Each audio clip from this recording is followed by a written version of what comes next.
అయితే వేరే లెవెల్ ఉందన్న నిజంగా. అంటే నాకు కొన్ని సీన్స్ అంటే ఒక్కటి ప్లస్ పాయింట్ ఏంటంటే సినిమాలో మహేష్ అన్న లుక్స్ కానీ స్టైల్ కానీ యాక్షన్స్ కానీ డైలాగ్ డెలివరీ కానీ చాలా అంటే చాలా బాగుందన్న. నాకు చాలా అంటే బాగా నచ్చింది. అంటే డ్యాన్స్ కూడా బాగుందన్న. కానీ ఒక్కటి చిన్న ల్యాగ్ అయిందన్న. ఫస్ట్ హాఫ్ కొంచెం స్లోగా ఉంది, సెకండ్ హాఫ్లో అది కొంచెం రేంజ్ తీసిందన్న.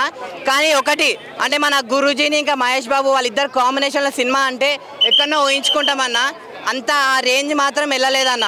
ఇంకోటి సినిమా ఎలా ఉందంటే ఇలా ఉందన్న. సినిమా ఇలా ఉంది, ఇలా ఇలా ఇలా ఇలా అంటే ఏందనుకుంటున్నారు, super super super.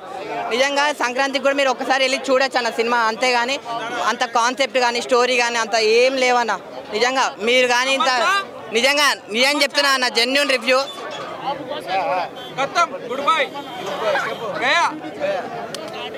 Cinema block buster.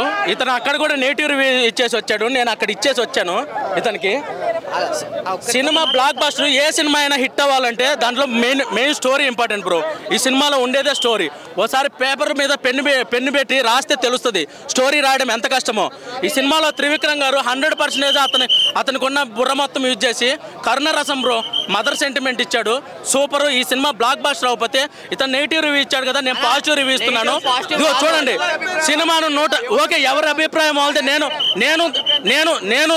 నేను దాన్ని యాక్సెప్ట్ చేస్తున్నాను. అతన్ని నేను అపోజ్ చేయట్లేదు. కానీ ఈ సినిమా హిట్ అవ్వకపోతే అప్పుడు అడగండి. చూడండి సంక్రాంతికి ఈ సినిమా రిలీజ్ అయింది కదా, ఈ cinema guarantee block buster. Okay ఈ సంక్రాంతికి ఈ సినిమాని ఎలాంటి చూడాలంటే పిల్లలు పెద్దోళ్ళు పెళ్ళైన పెళ్లికానో లవర్ లేనో బ్రేకప్ అయిన అందరు వెళ్ళి చూడండి. జై మహేష్ బాబు. ఓకే ఈ సినిమా బ్లాక్ బస్టర్ బ్రో.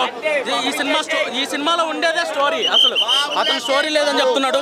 ఈ సినిమాలో ఉండేదే స్టోరీ. ఒకసారి పేపర్ మీద పెన్ను పెట్టి రాస్తే తెలుస్తుంది స్టోరీ అంటే ఏంటో. అతనికి ఏం తెలుసు చెప్పండి. చూడండి ఈ సినిమా హిట్ అవ్వకపోతే నేను మళ్ళీ సినిమాలకు వస్తాను కదా, అప్పుడు నన్ను అడగండి.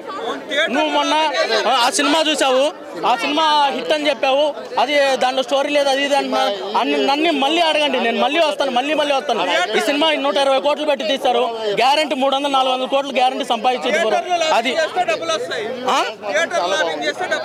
థియేటర్ లాబింగ్ అంటే థియేటర్ అర్థం కాలేదు.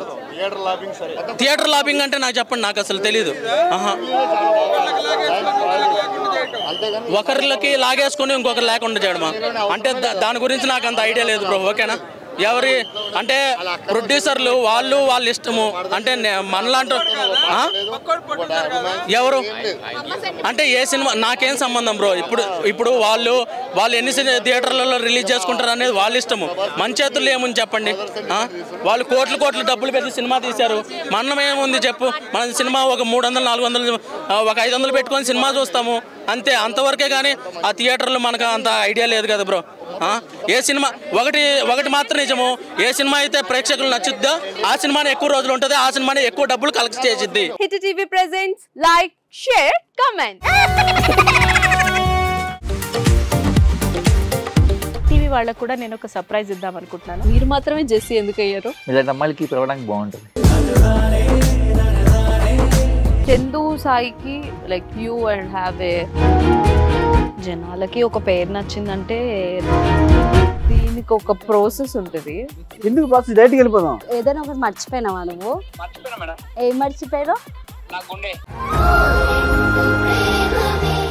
ఏదో ఆ టైంకి మన సుడి బాగుంటే ఎవరన్నా చూపిస్తే రాయగలం కానీ డోర్ టు డోర్ సేల్స్ చేసేవాళ్ళు. శారీ వస్తుంది, శారీలో వెనకాల కట్టుకుని